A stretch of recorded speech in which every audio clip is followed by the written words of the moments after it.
Good morning, Philippines. And not so good if you're Chinese. You ever have an asshole in high school who pushed other people around, dropped water bombs on you, left his garbage all over the place, never picked anything up, never took any criticism and just put it all on you? Well, that's China, folks, the asshole of Asia.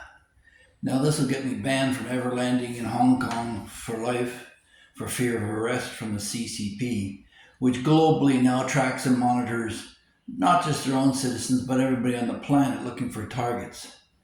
The fact is, and one of the reasons why I chose the Visayas, despite the fact that my wife lived here, I did consider Luzon, but Luzon's too close to the brown cloud from China. There's a brown cloud that goes over Southeast Asia that originates mainly from China. You can see the open butthole of all the carbon emissions on the thumbnail with this video. And you'll see that the southern coast of China just spews forth carbon emissions. 40% of the total world's carbon emissions come from this asshole.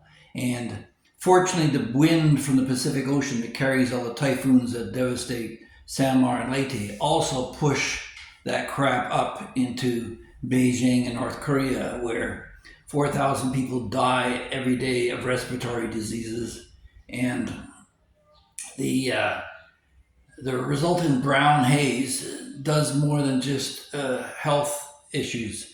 It affects the acidity of the soil and is ruining their crops. And soon China won't be able to produce enough food for its people if things go up, despite their efforts of pushing into the desert. They have to get a rein on this, but they're doing nothing and they don't accept any criticism. Equal to this challenge is the Great Pacific Garbage Patch, which is about the size of Texas and growing. Well, that was a few years ago, that report, so it's probably much bigger than that now.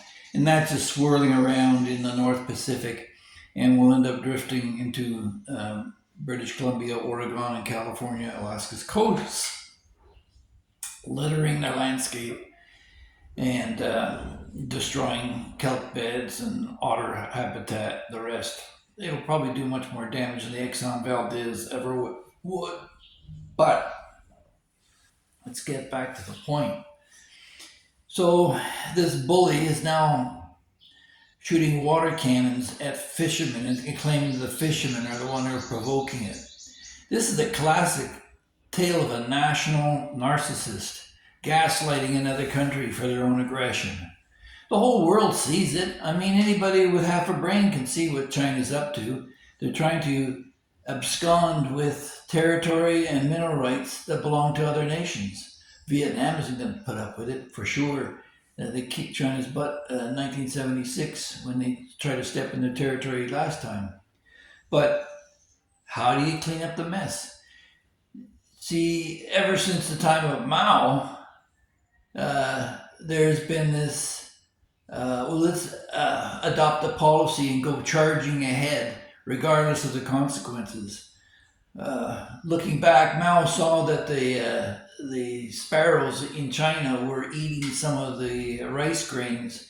So he put an order out that everybody with a slingshot or a rock can kill every sparrow that they wanted to save the crops. And this is where a little bit of knowledge is a very dangerous thing, because the sparrows, which ate all the crickets and grasshoppers and locusts and the rest of it, they were gone. So the insect population just flourished and devoured much more rice, and that's what resulted in the rice famines in the 1950s, all because of unscientific approaches. Now, they try to pretend that they're using science to govern their society now, but they're dangerously close to bringing AI into the picture for their own civil defense.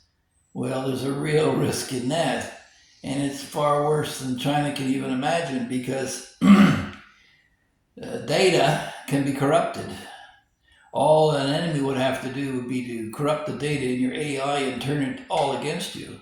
So that's a real risky road they're going down right there. So this brown patch that we were talking about, they first noticed this in the 1930s, and it's noticed this in India.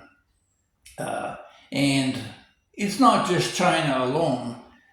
Indonesia had a problem with forest fires, and there were a few years there where they were calling on help from other countries to suppress the brown clouds that were drifting over their country and caused a real health problem there. So, yeah, how do you resolve this in the end? Well, dialogue doesn't seem to be working. Not when you walk into the discussions with the preset conditions. You see, the way the communist system works, they call themselves democratic because they do have a vote. Yeah, they have a vote at the very top. You know that big assembly where they all sit down there and behind President Xi, and they decide to take a course of action for the next 5 years. And it's all written down, recorded, and each one of them swears to follow that course of action, regardless of whether it's proven to be wrong later on or not. They're committed to those 5 years. So there's only cracks in time where you'd have to get in and grab their attention. And I don't know if you can do that as an outsider, because the xenophobia amongst the Han makes any kind of Ku Klux Klan issue small potatoes. They've got a whole 1.5 million Uyghurs in concentration camps right now.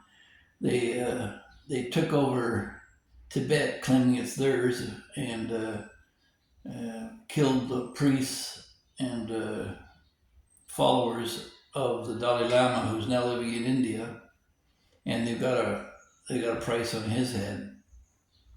So, yeah, you can't deal with arrogance. How would we do with it in our own world? If you had somebody who was like that in high school, well, typically amongst the other students, you'd decide the guy was a prick and you wouldn't talk to him anymore. You wouldn't deal with it anymore. But you're not doing that. You're trading with the guy. You're bending your sanctions and your requirements for free trade. It's not free trade at all. It's one-sided.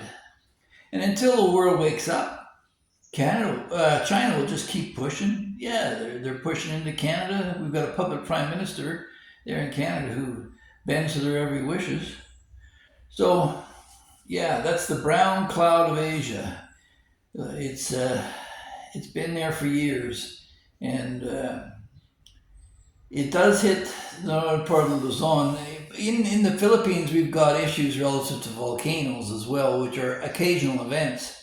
Mount Pinatubo being one of them, and when the ash does spew, that ash is full of sulfur and combines with the rain and atmosphere and creates sulfur dioxide, an acid which reacts to the limestone here, and it creates a reaction.